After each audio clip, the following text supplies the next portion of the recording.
जंगल में ठंडी का मौसम चल रहा था। कोमल चिड़िया की गरम कंबल की दुकान थी। वे पक्षियों को कंबल बेच रही थी। पक्षियों, ये कंबल बहुत ज्यादा गर्म है क्योंकि इन कंबलों को मैंने अपने हाथों से बनाया है। अगर आप ये कंबल खरीदेंगे तो ये कंबल आपको और आपके बच्चों को काफी ज्यादा गर्म रखेंगे। अरे कोमल चिड़िया, ऐसा तो सब कहते हैं, परंतु अगर ये कंबल गर्म नहीं निकले तो हम क्या करेंगे? अरे कौवे भैया, इस कंबल के अंदर कोई भी खराबी नहीं है क्योंकि इन्हें मैंने खुद बनाया है। इसीलिए मैं कह रही हूँ ना, ये कंबल बहुत ज्यादा अच्छे हैं। अच्छा, फिर तो ठीक है, मैं तुम्हारी बात मान लेता हूँ।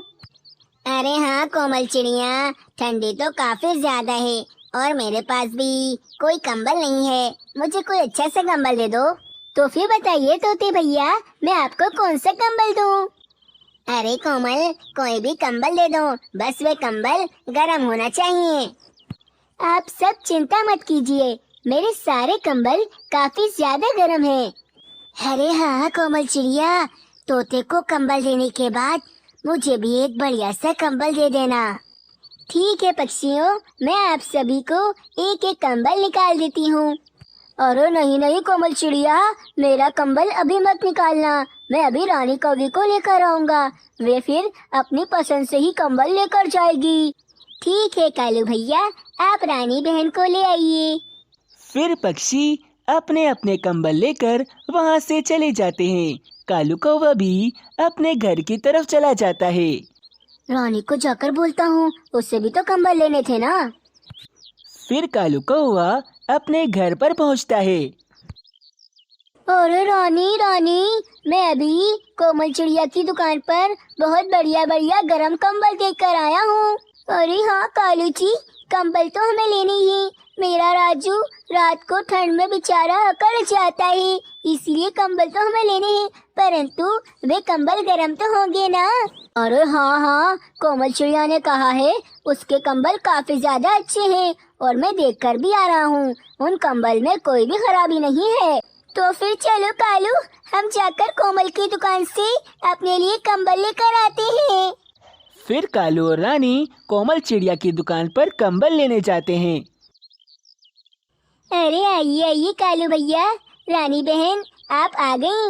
मेरी दुकान पर काफी सारे कंबल हैं, बताइए आपको कौन सा कंबल चाहिए? अरे कोमल, क्या ये सारे कंबल तुमने खुद अपने हाथ से बनाए हैं? मुझे तो यकीन ही नहीं होता, ये कितने ज्यादा सुंदर हैं। जी रानी बहन, ये सारे कंबल मैंने खुद बनाए हैं अपने हाथों से।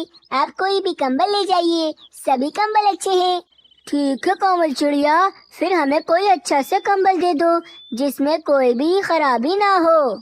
फिर कोमल चिड़िया उन्हें एक कंबल दिखाती है। आप ये वाला कंबल ले जाइए, ये काफी ज्यादा मजबूत और गर्म है। अरे नहीं नहीं, वे जो तुम्हारे पीछे कंबल रखा हुआ है ना, वे बहुत ज्यादा सुंदर लग रहा है, हमें तो वही वाला कंबल देना। ठीक है कालू भैया, आप वे कंबल ले जाइए, वे भी काफी अच्छा है। फिर कालू और रानी वहाँ से कंबल लेकर अपने घर चले जाते हैं। दोनों पक्षियों को घर पहुँचते पहुँचते रात हो जाती है।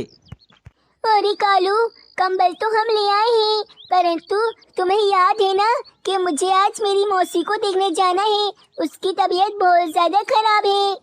अरे हाँ हाँ मुझे याद है, परंतु अभी रात बहुत हो गई है, इसलिए हम कल जाएंगे। अरे नहीं बाबा नहीं, मेरी मौसी की हालत बहुत ज्यादा खराब है। अगर आज रात में वे चल बसी तो उनके जानने वाले मुझे बहुत ताने देंगे कि मैं आखिरी बार भी उनसे मिलने नहीं गई। अरे हाँ रानी, ये बात भी तुम ठीक कह रही हो, चलो चलते हैं फिर। राजू मेरी बच्ची, तुम सुकून से सो जाना, हम सुबह तक वापस आ जाएंगे। ठीक है मामा, आप दोनों चिंता मत करो और आप दोनों आराम से आ जाना। फिर रात के समय ही कालू और रानी अपने घर से चले जाते हैं और राजू कौवा भी सो जाता है। कालू कौवे के घर में काफी सारे चूहे थे जो सन्नाटा देखते ही बाहर निकल आते हैं और कोमल चिड़िया के दिए हुए कंबलों को खाने लगते हैं। देखते ही देखते वे चूहे सारे कंबल खराब कर देते हैं। उन कंबलों में छोटे छोटे छेद हो गए थे। सुबह हो जाती है। कालू और रानी घर वापस आ गए थे, परंतु अपने कंबल देखकर उनकी हालत काफी खराब थी। कालू, मैंने तुम्हें कहा था ना, इन शरारती चूहों का कुछ कर लो। देखो, इन्होंने सारे के सारे कंबल खराब कर दिए। अरे रानी, ये तो हमारा बहुत बड़ा नुकसान हो गया। नास पीटे चूहों ने ये हमारे साथ क्या कर दिया। कालू, अब एक काम करो, जाकर ये सारे कंबल कोमल चिड़िया को ही वापस कर आओ और उससे कहना कि तुमने ही ये सारे कंबल फटे हुए दिए थे। अरे परंतु कोमल चिड़िया ने तो हमें सही कंबल दिए थे, अब तो वे वापस भी नहीं करेगी। अरे ऐसे कैसे नहीं करेगी, मैं तुम्हारे साथ चल रही हूँ, चलो। फिर क्या था, वे दोनों पति पत्नी कोमल चिड़िया के पास जाकर शोर मचा देते हैं।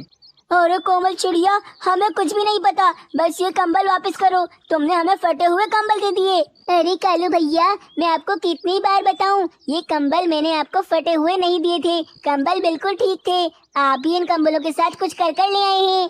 अरे पक्षियों, इस कोमल चिड़िया से कोई भी कंबल नहीं लेना। देखो ये कैसा करती है पक्षियों के साथ, सबको फटे हुए कंबल दे रही है।